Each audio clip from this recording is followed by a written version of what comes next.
Halo semua, nama gue Nasir dan kali ini kita akan ngomongin sejarah.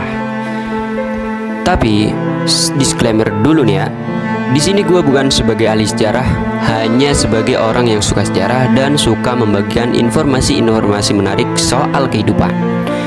Jadi teman-teman, di sini gue bukan sejarawan dan apa-apa, tetapi kita akan belajar dan berdiskusi. Nah, karena itu, jika ada hal yang tidak sesuai yang gue sampaikan, nanti kalian bisa koreksi ya, dan kita saling diskusi dan belajar aja. Hehe.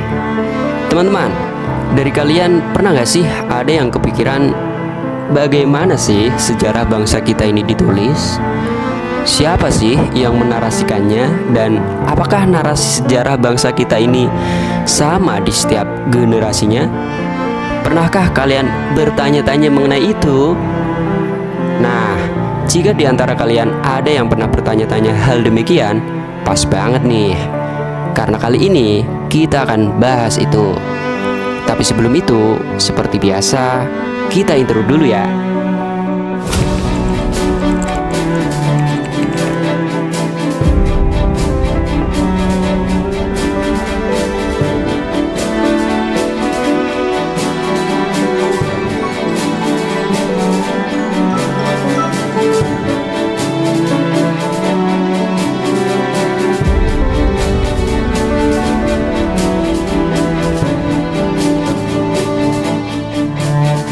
Teman-teman, belakangan ini isu mengenai revisi sejarah Indonesia sedang ramai dan menjadi perbincangan yang hangat.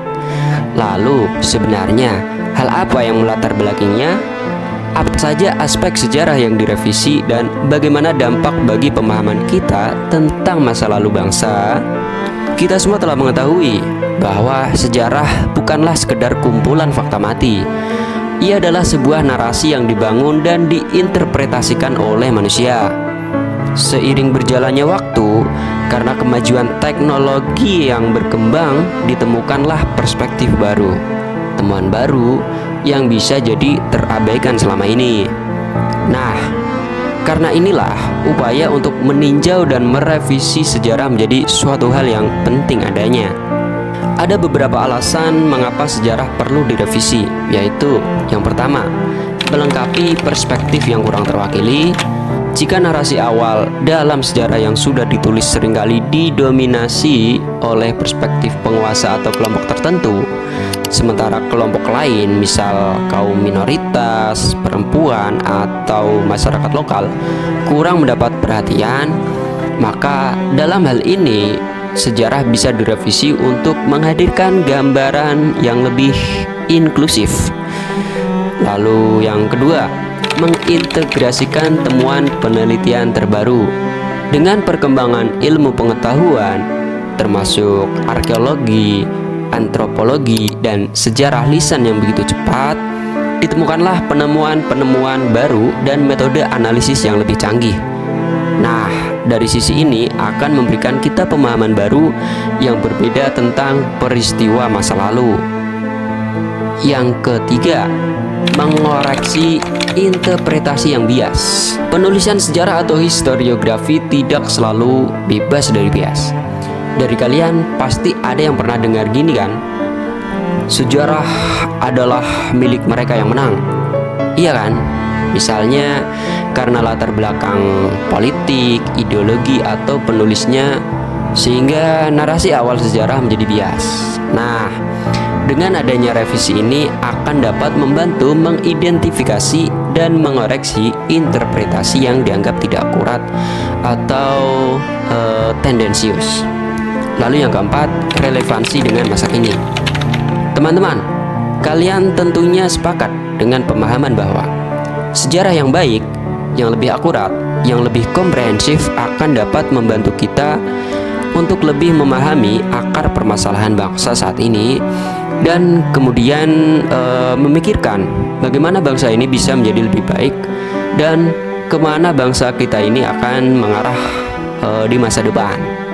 Oke, teman-teman, sampai sini tentunya kalian bertanya-tanya nih, apa saja sih yang akan direvisi sejarah Indonesia ini? Ya nggak? So, menurut sumber-sumber yang gue dapat dalam konteks Indonesia saat ini, revisi sejarah Indonesia ini mendasarkan kajian dari dua buku rujukan utama, yaitu Sejarah Nasional Indonesia 6 jilid terbit tahun 1984 dan Indonesia dalam Arus Sejarah 9 jilid yaitu yang diterbitkan pada tahun 2012. Revisinya mencakup zaman prasejarah hingga zaman kontemporer. Tetapi tidak benar-benar penulisan dari nol ya, melainkan melanjutkan apa yang ada, melakukan update, penambahan data dan ya sebagainya. Nah, untuk lebih spesifiknya, ini dialah yang akan direvisi di sejarah Indonesia ini. Yang pertama, G30S. Ini adalah salah satu topik yang paling sensitif dan kontroversial. Upaya revisi di sini bertujuan untuk menghadirkan narasi yang lebih komprehensif, mempertimbangkan berbagai perspektif mengenai aktor, motif, dan dampak dari peristiwa tragis ini. Diskusi mengenai jumlah korban dan tanggung jawab berbagai pihak juga menjadi bagian penting. Karena G30 SPKI ini merupakan isu yang sensitif ya teman-teman. Lalu kedua adalah kurikulum sejarah di sekolah. Pemerintah berupaya memperbarui kurikulum agar lebih relevan, menarik dan tidak monoton. Ini termasuk memasukkan lebih banyak sejarah lokal, sejarah lisan, dan tema-tema yang mendorong pemikiran kritis siswa. Tujuannya adalah agar siswa tidak hanya menghafal fakta, tetapi juga memahami konteks dan makna sejarah. Lalu yang ketiga, peninjauan kembali peran tokoh sejarah. Beberapa tokoh sejarah yang selama ini diagungkan mungkin perlu ditinjau kembali perannya berdasarkan informasi dan perspektif yang lebih luas. Sebaliknya, tokoh-tokoh yang kurang mendapat perhatian juga perlu diangkat kontribusinya. Misalnya sebut saja Tan Malaka. Sesuatu tentang tokoh ini memang kurang mendapatkan porsi dalam historiografi sebelumnya. Padahal kita semua tahu pemikiran-pemikirannya yang menginspirasi perjuangan para pemuda di zaman penjajahan kala itu. Dia yang dikenal memiliki pemikiran besar, mempunyai kontribusi besar juga dalam proses revolusi Indonesia. Dikenal sebagai Bapak Republik Indonesia, tokoh ini memang diselimuti kontroversi yang banyak karena ideologi kirinya yang berseberangan dan kontras dengan pemikiran tokoh lain seperti sebut saja Soekarno dan Hatta yang lebih moderat. Tetapi dengan adanya revisi sejarah ini, Tan Malaka akan ditempatkan seobjektif mungkin, semulia mungkin, dan sebagus mungkin. Gitu ya teman-teman. Lalu yang keempat, sejarah prasejarah Indonesia. Penemuan-penemuan arkeologi dan kajian DNA purba terus memberikan informasi baru tentang asal-usul manusia dan perkembangan budaya di Nusantara jauh sebelum catatan tertulis. Yang paling terbaru yang ditemukan adalah ditemukannya lukisan tertua di dunia. Lukisan ini ditemukan di Sulawesi Selatan. Ada 3 lukisan, yaitu Leang Karampuang yang berusia 51.200, Leang Bulu Simpong yang berusia 80.000 tahun, dan Leang Tadonge yang berusia 45.500 tahun. Penemuan ini ditemukan di Sulawesi Selatan. Penemuan lainnya adalah Gua Leang-Leang di Maros yang berada di Sulawesi Selatan juga, yang dulunya diperkirakan berusia 5.000 tahun, ternyata memiliki lukisan gua dengan usia yang jauh lebih tua, yaitu 40.000 tahun sampai 52.000 tahun. Lukisan-lukisan seperti ini, yaitu babi hutan, manusia dan hewan-hewan, tentu sangat menarik. Penemuan hasil riset ini membuktikan bahwa Indonesia menjadi rumah dari lukisan tertua di dunia, dan tentu saja ini mengukuhkan posisi Indonesia di jajaran internasional. Sebagai negara yang memiliki peradaban sejak dahulu kala, Indonesia tidak kalah dengan Mesir, dengan Eropa dan lainnya.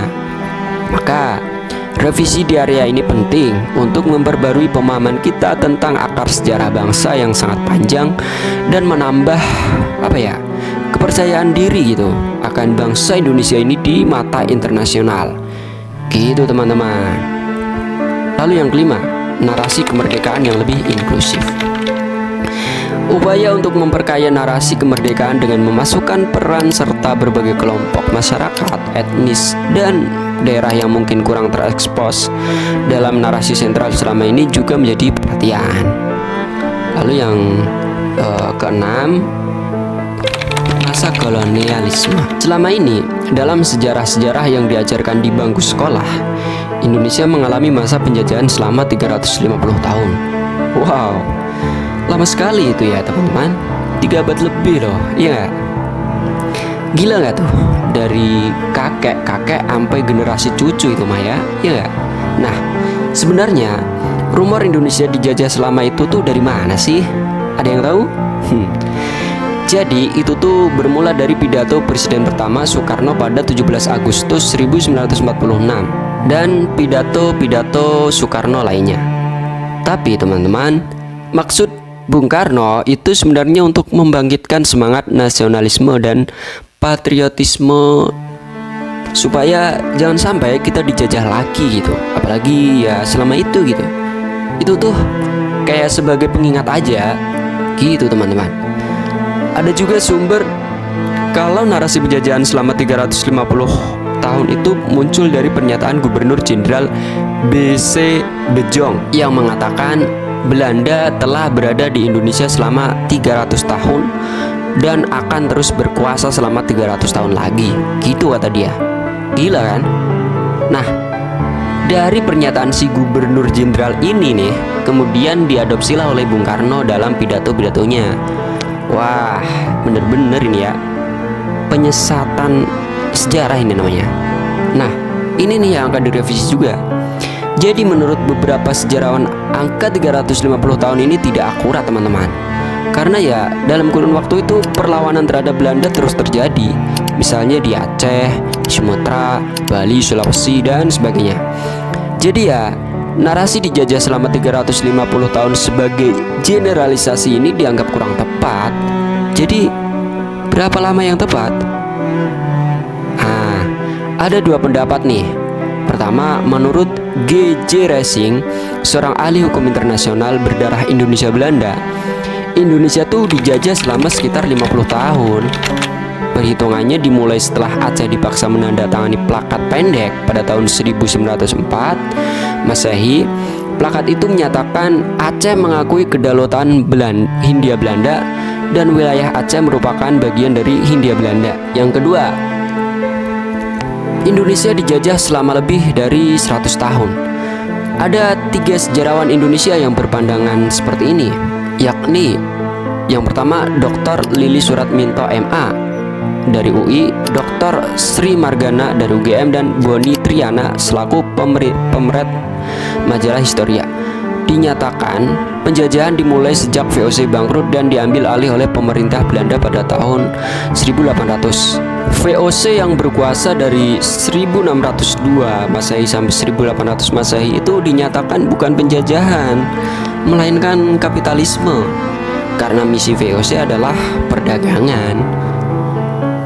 Di kala itu juga tidak semua wilayah Indonesia ditaklukkan Belanda, jadi tidak dihitung secara keseluruhan. Yang dinamakan penjajahan itu kan jika sudah mendirikan pemerintahan lengkap dengan undang-undang, aparat hukum, juga angkatan bersenjatanya. Menurut Dr. Lili Suratminto ini, Indonesia dijajah selama 1042 tahun, yaitu sejak 1800 sampai 1942. Di sela-sela itu juga ada masa Prancis, yaitu 1800 sampai 1811, dan masa Inggris, yaitu 1811 sampai 1816. Penjajahan Belanda dari tahun 1816 sampai 1942. Berarti nih, jika dikatakan keseluruhan, sebenarnya masa kolonial atau penjajahan itu ya 142 tahun, yaitu 1800 sampai 1942. Baru kemudian masa pendudukan Jepang, yaitu 1942 sampai 1945. Nah, baru pada 17 Agustus 1945 Indonesia menyatakan kemerdekaannya. Jadi Jepang itu tidak ikut menjajah ya. Jepang itu menduduki. Gitu guys. Jepang tidak menjajah Indonesia. Jadi kalau Indonesia selama ini mungkin dikatakan dijajah oleh Jepang, tidak, Jepang hanya menduduki Indonesia. Itu narasinya ya guys. Oke. Upaya untuk menulis dan meninjau sejarah Indonesia sebenarnya bukanlah hal yang baru. Setelah kemerdekaan, pemerintah menyadari pentingnya menyusun sejarah dari perspektif bangsa sendiri. Proyek besar Sejarah Nasional Indonesia, disingkat SNI, yang dimulai pada tahun 1957 dan jilid pertamanya terbit pada tahun 1975 menjadi tonggak penting dalam upaya ini. SNI kemudian menjadi rujukan utama kurikulum sejarah selama beberapa dekade. Namun, seiring berjalannya waktu, muncul kesadaran bahwa SNI juga memiliki keterbatasan dan perlu dilengkapi dengan perspektif baru. Perubahan kurikulum dari masa ke masa juga mencerminkan upaya untuk menyesuaikan narasi sejarah dengan perkembangan zaman dan kebutuhan pendidikan.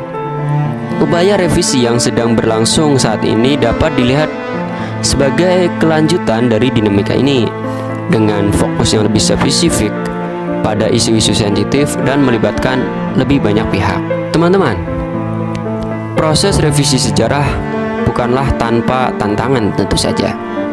Beberapa tantangan yang mungkin dihadapi antara lain: yang pertama, sensitivitas isu. Beberapa topik sejarah sangat sensitif dan dapat menimbulkan perdebatan emosional.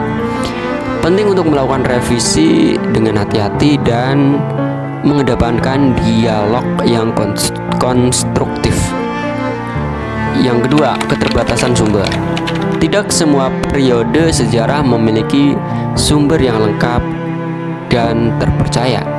Interpretasi seringkali harus dilakukan berdasarkan bukti yang terbatas. Yang ketiga, potensi politisasi. Upaya revisi sejarah rentan dipolitisasi untuk kepentingan kelompok tertentu.